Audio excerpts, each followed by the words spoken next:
Minsan, darating ka sa puntong kahit anong pilit mong ngumiti, parang may kulang. Yung mga gabi na tahimik, pero sa loob mo, may sigaw na hindi mo mailabas. Akala mo dati, kailangan mo ng iba para maging masaya, pero unti-unti mong natutunan na may kaligayahan din pala sa pagiging mag-isa. Natutunan kong hindi pala nakakatakot ang katahimikan. Doon ko naririnig ang sarili kong mga pangarap. Doon ko nakikilala kung sino talaga ako. Hindi bilang bahagi ng iba, kundi bilang taong buo kahit nag-isa.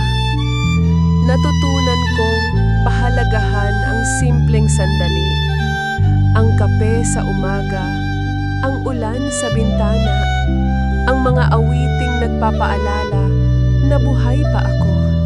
Na kahit wala ng kamay na hahawak sa akin, kaya ko pa rin tumayo, ngumiti at magpatuloy. Kaya kung nararamdaman mong mag-isa ka ngayon, tandaan mo, hindi ka bawasan ang mag-isa. Minsan, ito pa nga ang paraan ng tadhana para matutunan mong yakapin ang sarili mo.